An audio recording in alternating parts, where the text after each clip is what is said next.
Have you ever stared at your investment account balance and wondered if you're making any real progress toward building wealth? Maybe you've got a few $1,000s saved up, or perhaps you've been grinding away for years and finally hit 20 or 30,000. Either way, that $1,000,000 milestone feels impossibly far away, doesn't it? Well, what if I told you that once you reach $100,000, you're already closer to becoming a millionaire than you might think? In fact, you'd be exactly 1/3 of the way there, which sounds almost too good to be true. My name is Nick, and I spend way too much time thinking about money, compound interest, and why most people never seem to escape the paycheck to paycheck cycle.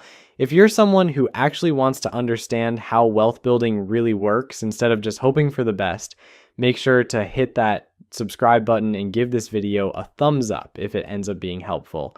Now, before we dive into the math that makes this whole thing work, let me paint you a picture of what most people think wealth building looks like. They imagine it's this perfectly linear process where each dollar you save gets you exactly $1 closer to your goal. Save 10,000, you're 10,000 closer. Save 50,000, you're 50,000 closer. Simple, right? Wrong. Dead wrong, actually. This kind of thinking is exactly why so many people give up on investing before they ever see the real magic happen. They look at their measly account balance after a few years of contributions and think to themselves, at this rate, I'll be dead before I ever hit $1,000,000. And honestly, if money worked the way most people think it does, they'd probably be right. But here's the thing that changes everything. Money doesn't just sit there doing nothing when you invest it properly. It starts working for you, earning returns, and then those returns start earning returns. This isn't some get-rich-quick scheme or financial fairy tale. It's basic mathematics that has been creating millionaires for decades, yet somehow most people either don't understand it or don't believe it actually works. The secret lies in understanding compound interest, which Albert Einstein supposedly called the eighth wonder of the world. Now, whether Einstein actually said that or not is debatable, but the sentiment is absolutely correct.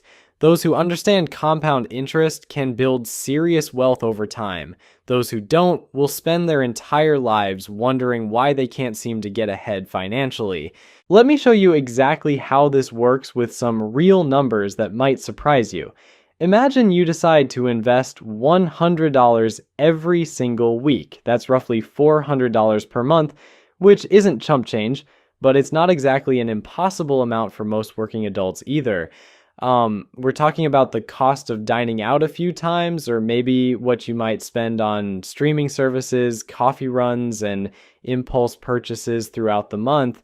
Now, assuming your investments earn an average return of 8% annually, which is actually quite conservative compared to historical stock market performance, here's where things get interesting. It takes approximately 12 years of consistent weekly contributions to reach your first $100,000.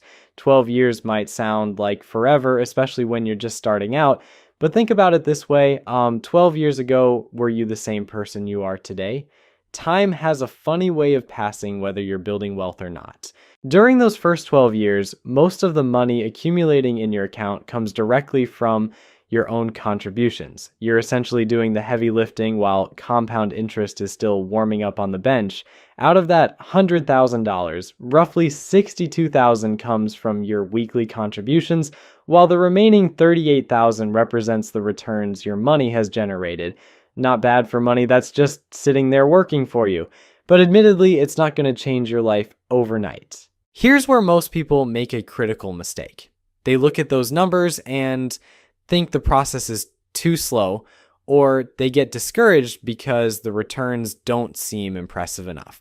What they don't realize is that they've just completed the hardest part of the entire journey. They've built the foundation that will support everything that comes next.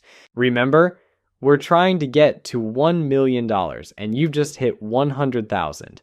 In traditional thinking, you'd assume you're 1/10 of the way there, but compound interest doesn't work that way. The truth is far more encouraging than that. From this point forward, your money starts working much harder for you. Those investment returns that seemed modest during the first 12 years begin to snowball in ways that will genuinely surprise you. The next milestone is $200,000, and here's the kicker. It only takes about 6 more years to get there. Let me repeat that because it's important. It took 12 years to go from 0 to 100,000, but only 6 additional years to double that amount. We're now 18 years into your investment journey, and you're sitting at $200,000. The math is starting to shift in your favor in a big way. At this point, compound interest is really beginning to flex its muscles. Of that $200,000, you've personally contributed roughly $94,000 through your weekly investments. The other $106,000, that's pure investment growth. Your money has been quietly working in the background, earning returns on returns, and suddenly those gains are becoming substantial. But here's the part that will blow your mind. Even though you've only reached $200,000, you're actually halfway to becoming a millionaire. Not 1/5 of the way there, not 1/4, but halfway. This is where that original claim about being 1/3 of the way at 100,000 starts to make sense. The reason this works is that compound interest is exponential, not linear. Each dollar of growth generates its own future growth, creating this snowball effect that accelerates over time. It's like pushing a boulder up a hill. The beginning is brutal and exhausting, but once you reach the top and that boulder starts rolling downhill, momentum takes over. Now, you might be wondering what happens during the final stretch toward that $1 million goal. This is where things get really exciting and honestly a little bit addictive. During the next 18 years, as you continue making those same weekly contributions, compound interest becomes the dominant force in your wealth building. By the time you hit the 36-year mark, you've reached that coveted 7-figure milestone. You've personally contributed approximately $187,000 over more than 3 decades, but your account balance shows over $1 million. That means more than 80% of your wealth came from compound growth rather than your own contributions. Think about what this means in practical terms. You're now earning roughly $80,000 per year just from investment returns. Remember how long it took you to accumulate your first $100,000? Now you're generating almost that much annually without lifting a finger. The beautiful part about this whole process is that it doesn't require you to live like a monk or make dramatic sacrifices to your lifestyle. We're talking about setting aside $100 per week, which for many people represents nothing more than being slightly more conscious about discretionary spending. This isn't about depriving yourself of everything enjoyable in life. It's about making small, consistent choices that compound over time into something truly remarkable. The person who understands this principle and acts on it will build substantial wealth. The person who keeps waiting for the perfect moment or the perfect amount will likely spend their entire life wondering what could have been. The acceleration becomes even more dramatic as you move beyond that $1 million mark. By year 45, you're looking at over $2 million, and your investments are generating more than $160,000 annually in returns alone. At this point, your money is making more money each year than most people earn at their jobs. Now, I know what some of you are thinking. And Nick, this all sounds great in theory, but what about inflation? What about market crashes? What about the fact that I can barely scrape together $50 at the end of the month, let alone $100? These are fair questions, and honestly, they're the kinds of questions that separate people who build wealth from people who spend their entire lives making excuses. Let's address the elephant in the room first. The 8% return I've been using in these calculations is actually adjusted for inflation. The stock market has historically returned closer to 10% annually, but we're being conservative here because nobody wants to plan their retirement based on overly optimistic projections. That's how you end up eating cat food in your golden years. As for market crashes, yes, they happen. Your account balance will go down sometimes. In fact, it will probably go down quite a bit during certain periods. But here's something interesting that most people don't realize. Market downturns actually help you if you're consistently investing over decades. When prices drop, your weekly $100 contribution buys more shares. When the market recovers, and it always has historically, those extra shares you picked up during the downturn become incredibly valuable. It's like shopping for groceries when everything goes on sale. Sure, it might feel scary to keep buying when prices are falling, but rational investors understand that temporary pain leads to long-term gain. The people who panic and sell during market downturns are essentially buying high and selling low, which is the exact opposite of what successful investors do. But let's get back to that claim about not being able to find $100 per week. I hear this a lot, and while I understand that everyone's financial situation is different, I also think most people underestimate how much money flows through their hands without them really noticing where it goes. The average American household spends over $600 per month on food, and that includes both groceries and dining out. If you could reduce that by just 25% through meal planning, cooking at home more often, and being strategic about restaurant visits, you'd free up $150 monthly right there. That's more than your weekly investment goal. Or consider transportation costs. The average car payment in America is now over $700 per month. $700 for something that depreciates in value the moment you drive it off the lot. If you could find a reliable used vehicle and cut that payment in half, you'd have enough to fund your investment account and still have money left over. I'm not suggesting you should eat ramen noodles every meal or drive a car held together with duct tape, but I am suggesting that most people have more flexibility in their budgets than they realize. The problem is that we've become accustomed to certain lifestyle expectations that weren't necessarily based on sound financial reasoning. Here's something else that makes this whole process easier than you might expect. As your investment account grows, something psychological happens that actually accelerates your wealth building. You start to notice the monthly growth in your balance, and it becomes genuinely exciting to watch. Instead of viewing investing as a sacrifice, you begin to see it as the most rewarding thing you do with your money. This excitement motivates you to look for additional ways to boost your contributions. Maybe you decide to invest your tax refund instead of spending it on something you'll forget about in 6 months. Perhaps you redirect money from lifestyle inflation when you get a raise at work. You might even start a side business specifically to generate more investment capital. When you see your money growing substantially each month without any additional effort from you, finding ways to feed that growth becomes a priority. This shift in mindset separates those who build significant wealth from those who remain stuck in the spending cycle forever. The wealthy think differently about money and time. They understand that every dollar has the potential to become multiple dollars through compound growth, and this understanding influences every financial decision they make.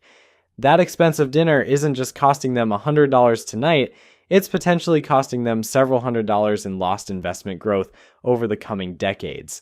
Now, let's talk about why reaching that $100,000 milestone is such a psychological game changer.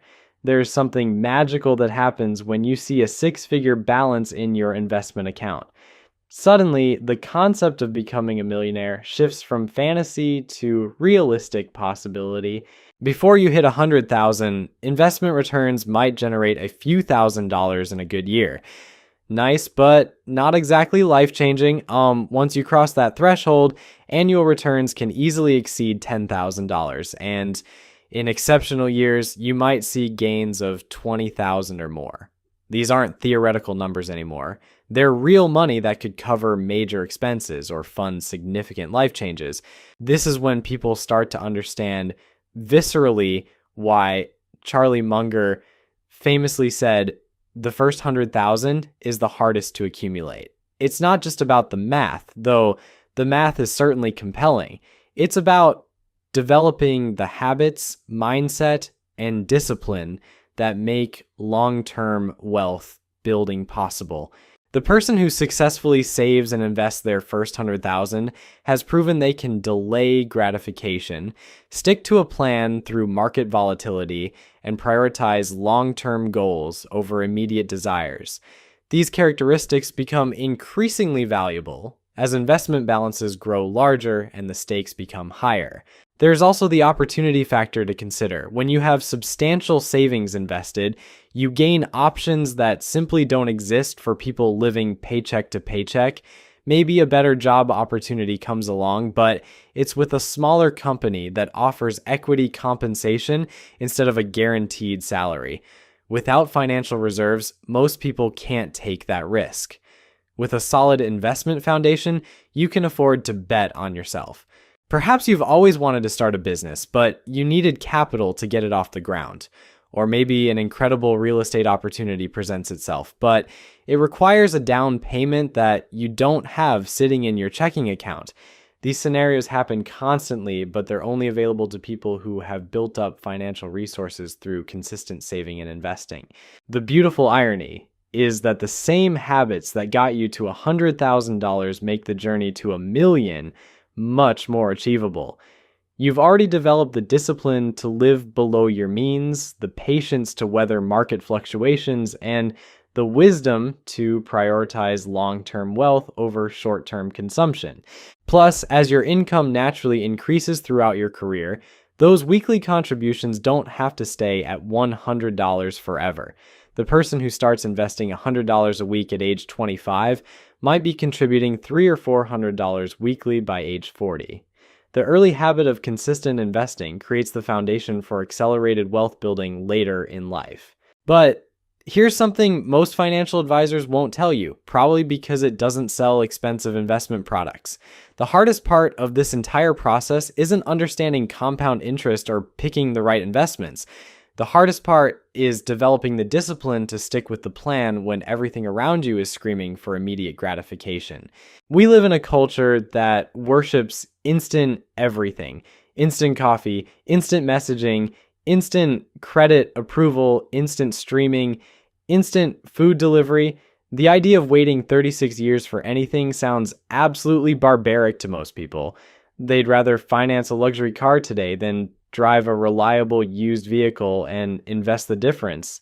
They'd rather have the latest smartphone than contribute to their investment account and upgrade when their current phone actually stops working. This is why most people never build wealth, despite living in the most prosperous society in human history. It's not because they don't earn enough money, though that's the excuse they prefer. It's because they've never learned to delay gratification long enough for compound interest to work its magic. The people who do build wealth aren't necessarily smarter or more disciplined than everyone else. They just have a different relationship with time and money. They understand that boring consistency beats exciting speculation almost every single time.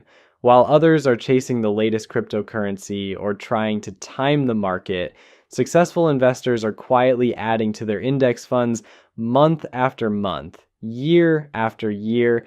And let's be honest about something else. The math I've shown you assumes you never increase your contributions, never receive any employer matching in a retirement account, and never make any additional lump sum investments. In reality, most people's wealth building accelerates significantly beyond these conservative projections. Your employer might match 50 cents for every dollar you contribute to your company retirement plan. That's an instant 50% return before your money even gets invested. You might receive tax refunds, bonuses, or inheritance money that gets added to your investment accounts. You could start a side business that generates additional income specifically earmarked for wealth building. All of these factors work in your favor, but they're not included in our calculations because we wanted to show what's possible with just consistent weekly contributions. The reality is usually much better than the projections, not worse. Now, some of you might be wondering about the specific investments that make this whole strategy work. After all, earning 8% annually isn't guaranteed, and choosing the wrong investments could derail your entire plan. This is a valid concern, but it's also simpler to address than most people think. For the vast majority of investors, especially those just starting out, a simple index fund that tracks the total stock market is perfectly adequate. You're not trying to beat the market, you're trying to match it. And over long periods, matching the market has created more millionaires than any other investment strategy in history. The S&P 500 has averaged over 10% annually for decades, even accounting for major crashes, recessions, and world wars. Could that change in the future?